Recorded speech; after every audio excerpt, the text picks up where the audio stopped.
नमस्कार, हरिओम. मी पंडित चैतन्य गुरुजी कर्मकांड दर्शन या युट्यूब चॅनलवरती व श्रावण महिन्यातील या सिरीज मध्ये आपल्या सर्वांचे सहर्ष स्वागत करतो. आजचा आपला विषय व्हिडिओ आहे की रक्षाबंधनच्या दिवशी जे पण काही चंद्रग्रहण आलं आहे त्याचं जे पण काही ग्रहणाचा हा प्रभाव आहे हा आपल्या रक्षाबंधनावरती देखील आहे का, त्याच पद्धतीने भद्रेचा प्रभाव या वेळेला रक्षाबंधनावरती येत आहे का, आणि त्या पलीकडे जाऊन रक्षाबंधनाचा जो काही हा साजरा करणारा सण आहे हा शुभ सण आपल्याला कधी साजरा करायचा आहे, त्याचा जो काही शुभ मुहूर्त आहे हा कधी आहे, हे सर्व आज आपण या विषय व्हिडिओमध्ये जाणून घेणार आहोत. रक्षाबंधन हा सण महाराष्ट्रामध्ये 28 ऑगस्ट 2026 रोजी शुक्रवारी साजरा करण्यात येणार आहे. आता या 28 तारखेलाच नेमक्या वेळेला चंद्रग्रहण दिसत आहे. आता हे जे काही चंद्रग्रहण आहे हे जर का तुम्ही कॅलेंडरमध्ये पाहिलं तरी देखील आणि पंचांगात पाहिलं तरी देखील तुम्हाला हे समजतंय की ते भारतात दिसणार नाहीये.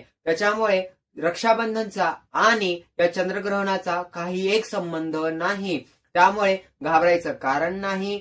आणि त्यामुळे जे पण काही चंद्रग्रहण आहे त्याचे जे काही नियम आहेत किंवा जे पण काही वेद आदी नियम आहेत हे पाळायचे आपल्याला काहीही आवश्यकता नाही. त्या पलीकडे आता भद्रा, तर ही जे काही भद्रा आहे किंवा हे जे काही विष्टी जे करण आहे हे याचे जे काही सावट आहे हे रक्षाबंधनावरच सकाळीच सूर्योदयापूर्वीच निघून जात आहे. त्यामुळे अजून एक खुशखबर आपल्या सर्वांना भेटत आहे.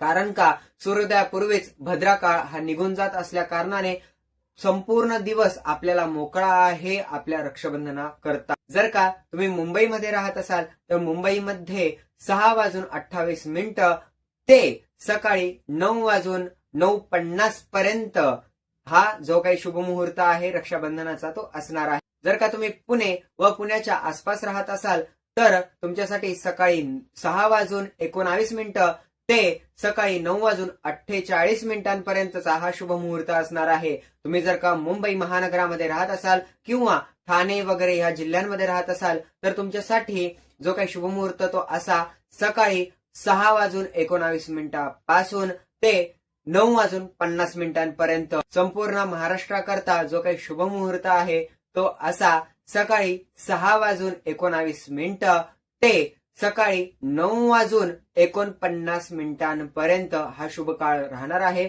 या काळामध्ये तुम्हाला रक्षाबंधन साजरं करायचं आहे. लक्षात ठेवा, ज्या वेळेला सूर्यास्त होऊन जाईल त्यानंतर रक्षाबंधन साजरं करायचं नाहीये.